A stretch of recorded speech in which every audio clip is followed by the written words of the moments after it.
છે ABP news network અને તમે જોઈ રહ્યા છો એબીપી અસ્મિતા, ગુજરાતની અસ્મિતા।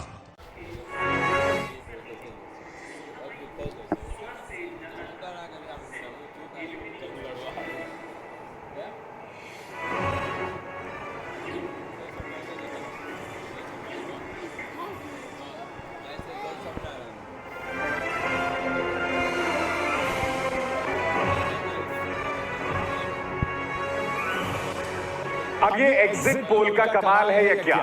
अभी तो बीजेपी की सरकार भी नहीं बनी, मगर अभी से ही बीजेपी के अंदर मलाई खाने वाले आ गए। एक किस्म के पार्टी के अंदर एक अजीबोगरीब तनाव पैदा हो गया है कि अडवाणी की क्या भूमिका होगी, सुषमा स्वराज की क्या भूमिका होगी, मुरली मनोहर जोशी की क्या भूमिका होगी। बहरहाल हम सिलसिलेवार तरीके से आपको घटनाक्रम पर निगाह डालेंगे। आज जिस तरह का राजनीतिक घटनाक्रम हुआ है इस मामले को लेकर, जैसे कि आप जानते हैं दिन भर मंत्रणाओं का दौर चलता रहा। वरिष्ठों की भूमिका पर बीजेपी में लगातार चर्चा हो रही है। गडकरी और राजनाथ ने सुषमा स्वराज से मुलाकात की, जिन्होंने कहा कि मुझे सम्मानजनक स्थिति चाहिए। बैठक में आडवाणी की भूमिका पर भी चर्चा हुई कि आखिर उन्हें किस तरह का किरदार दिया जाएगा। सबसे मिलकर भूमिका तय होगी। अब से बस कुछ ही देर पहले राजनाथ सिंह ने बात की है। वरिष्ठों की भूमिका पर बीजेपी में लगातार चर्चा हो रही है। गडकरी और राजनाथ ने भी सुषमा से मुलाकात की और आपको याद होगा कुछ दिनों पहले इस तरह का बयान आया था कि आरएसएस नहीं चाहती कि 75 साल से ऊपर के जो नेता हैं उन्हें मंत्री पद दिया जाए। मगर आइए सबसे पहले सुनते हैं, अब से कुछ देर पहले राजनाथ सिंह ने आखिर क्या कहा। सारे लोग कैंपेन में लगे हुए हैं। आज का ये समय एक बार सभी लोग साथ बैठकर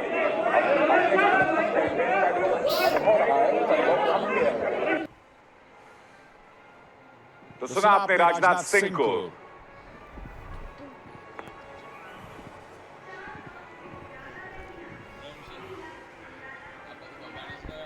अब बताओ गेस कौन कौन आ गए हैं?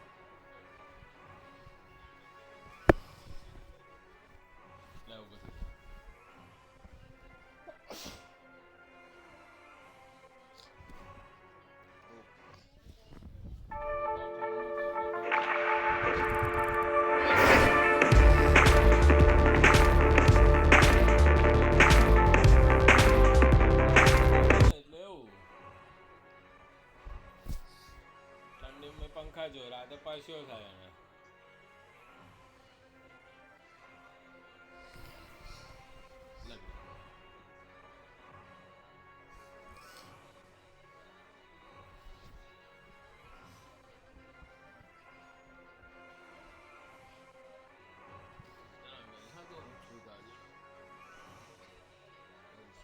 આપણે બે ચેક કરીશું નહીં અહીંયા જોઉં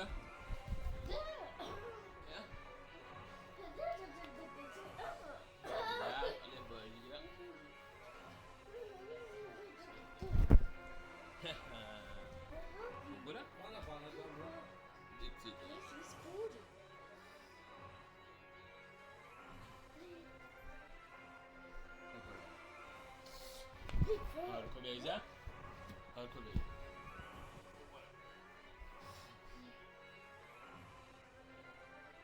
બરા ટી-શર્ટ ને હરકી કરું છે વેટ સ્ટેન્ડ અપ નાઉ સ્ટેન્ડ અપ હા ટી-શર્ટ ને ઓકે બસ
लाजमी है कि आखिर इन नेताओं को अकोमोडेट किस तरह से किया जाएगा। विजय, जो खबर आ रही है कि आडवाणी को एनडीए का संयोजक बनाया जाएगा या एनएसी की तरफ से जो भूमिका बनाई जाएगी, अब ये बात तो तय है कि वो मोदी के अंडर, और अगर मोदी पीएम बनते हैं तो डेप्यूटी पीएम तो नहीं बनेंगे, मंत्रालय में नहीं जाएगा। ऐसे में जो पूरा विवाद चल रहा है, क्या ये किसी बड़े विवाद का सबब बन सकता है, बड़ी समस्या का सबब बन सकता है?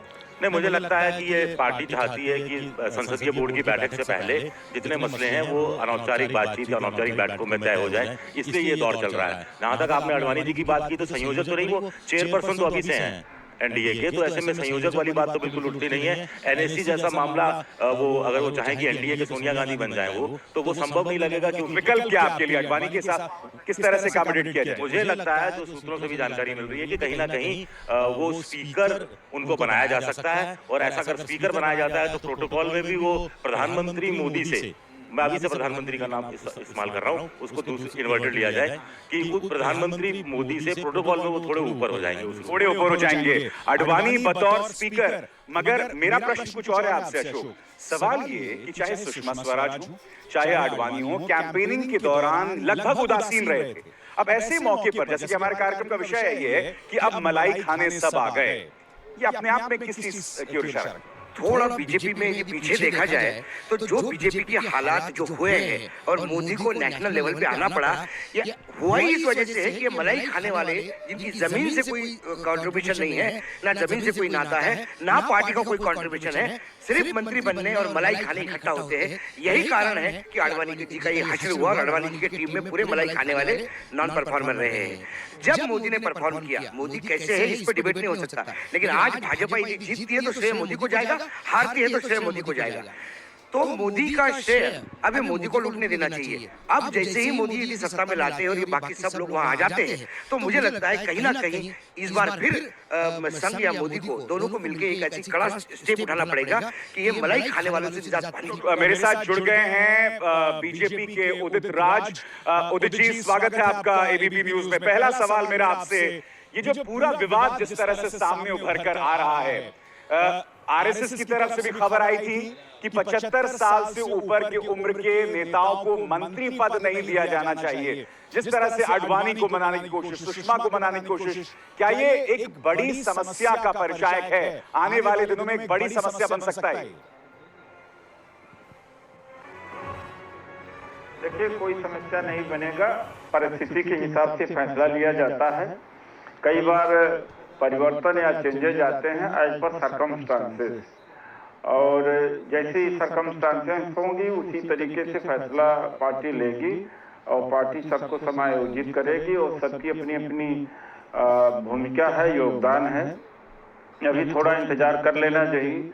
और जहाँ तक सुषमा जी की बात है, मुझे लगता है कि बिना वजह तूल देने की बात है। यह तो व्यक्ति के ऊपर भी निर्भर करता है, उपलब्धता के ऊपर, कि वो मीडिया के सामने रूबरू होते हैं कि नहीं। अगर मीडिया के सामने रूबरू नहीं हो पाई हैं सुषमा जी, तो इसके मतलब यह थोड़ी है कि नाराज है वो। तो ये अटकलें लगाना है, अटकलें अभी समाप्त हो जाएंगे, 1-2 दिन की बात है। परसों रिजल्ट आएगा, उसके बाद में इसकी इस पर समाप्ति हो जाएगी। सुषमा जी ने स्वयं कहा कि आज आपकी इस बात का विश्वास इसलिए नहीं किया जा सकता क्योंकि एक पृष्ठभूमि है इस पूरे मामले की। गोवा में जो विवाद हुआ, उसके बाद लगातार जिस तरह से आडवाणी ने अपनी तरफ से कहा कि मैं फलानी सीट से नहीं लड़ना चाहूंगा, और फिर आडवाणी कैंप में सुषमा जी को शरीक किया जाता है। लिहाजा जो आप बात कह रहे हो इतनी आसान है भी नहीं। सुषमा जी जैसी व्यक्ति जो अक्सर अपनी बात आपकी लोगों की आदत कांग्रेस को देखने की पड़ी हुई है। वहां पर एक परिवार की पूरी चलती है और वो जिसको फैसला देते हैं, हाई कमान जिसको कहते हैं। और भारतीय जनता पार्टी में हाई कमान जैसी चीज नहीं है, यहाँ पर टीम वर्क है। तो टीम वर्क में अगर थोड़ा बहुत मतभेद होता है तो ये तो हेल्दी डेमोक्रेसी है। और जब एक घर के मतभेद मान रहे परिवार में मतभेद होता है, ये तो पार्टी बहुत बड़ी घर चाहिए, बंगला चाहिए, पैसा चाहिए, क्या चाहिए? ठीक है, ठंडा ठंडा घर पे कमाल हुए जी। क्या चाहिए? बहुत बड़ी पार्टी है। अगर होता है तो। और मतलब है कि विचार जब भी हेल्दी डेमोक्रेसी किसको कहते हैं? सबको अपनी बात कहने की स्वतंत्रता हो। उदित जी आपकी इस बात का जवाब कांग्रेस समर्थक तहसीन पूनावाला देना चाहेंगे। ये कांग्रेस नहीं है। कांग्रेस नहीं है कि हाई कमान फैसला ले, हाई कमान से निर्देश जारी होता कि कौन मोदी बनेगा। आपकी इस बात का जवाब तहसीन पूनावाला देना चाहते हैं जो कि कांग्रेस समर्थक है। तहसीन आप कुछ बोलना चाहेंगे? उदित जी सुन लीजिए। Team work. हाँ तहसीन जवाब देना चाहते हैं आप इसके बाद। नहीं, उदित जी वरिष्ठ नेता है, बड़ी आदर करता हूँ, बहुत इज्जत करता हूँ। कभी वो बड़े दलित नेता है, कभी वो ब्राह्मणों के आरएसएस को बहुत गालियां देते थे, आज वहीं पर बैठ गए। हाई कमान की बात करते तो दो चीज है। कांग्रेस ने कभी भी डिनाई नहीं कहा कि जनपद और तुगलक से कांग्रेस को पावर मिलता, कभी इस चीज को डिनाई नहीं करी। लेकिन सोनिया गांधी और राहुल गांधी जमहूरियत में चुनाव जीत कर आते हैं, इनकी हाई कमान होती है आरएसएस नागपुर से चलती है। मोहन भागवत जैसे अनइलेक्टेड एंड अनइलेक्टेबल लीडर्स जो आज भी फैसला करते हैं। ये बात याद रखना, राजनाथ सिंह जाते हैं नागपुर उनसे मिलने, नरेंद्र मोदी साहब जाते हैं मोहन भागवत से मिलने। मोहन भागवत साहब अब 3 दिन बैठे हुए हैं, 3 दिन बैठे हुए दिल्ली में फैसला करेंगे कौन कौन से मंत्री पद ले ले। आप भी उन्हीं वो कह रहे कि 75 ईयर्स के ऊपर कोई मंत्री नहीं बनेगा। सब कुछ कहे उसके पहले बोलो वही बाल ठाकरे का जो रिमोट कंट्रोल मैटर है। अगर आप जनपद को कुछ कह रहे हैं, जनपद चुनाव जीत कर आता है, आरएसएस एक चुनाव आज तक नहीं जीता। परिवार भक्ति को हम कैसे नजरअंदाज करते हैं? परिवार भक्ति सबसे ज्यादा कांग्रेस में ही है। यहाँ पे ये है कि इन्होंने ये कहा कि मोहन भागवत के बारे में कि वो नॉन इलेक्टेबल है। ये कहने वाले और सर्टिफिकेट देने वाले कोई नहीं है। मोहन भागवत यदि वाकई चुनाव लड़े तो कहीं से भी जीत सकते हैं। इतना उनके भी यदि वो मोदी को इस स्थिति में ला सकते हैं पूरा ताकत झोंक के, तो वो हर शख्स की अपनी भूमिका होती है। मेरे पास ब्रेक लेना होगा अशोक, मेरे को ब्रेक लेना होगा। हर शख्स की अपनी ताकत होती है, मगर ये बहुत ही अजीबोगरीब विवाद में तब्दील होता जा रहा है। वक्त एक छोटे से ब्रेक का, लौटने बस थोड़े से इंतजार।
संघ में देखो, संघ को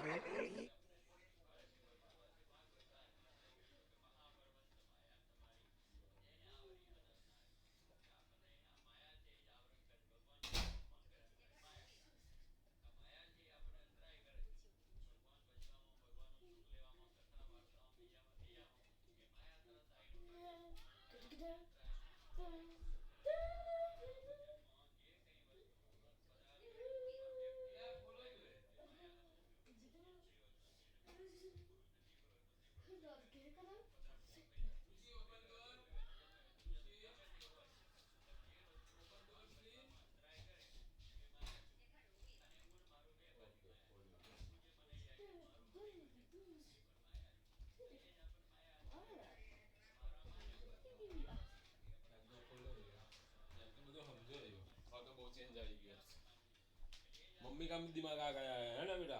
नहीं किसी करो ना, ये काढ़वान नहीं।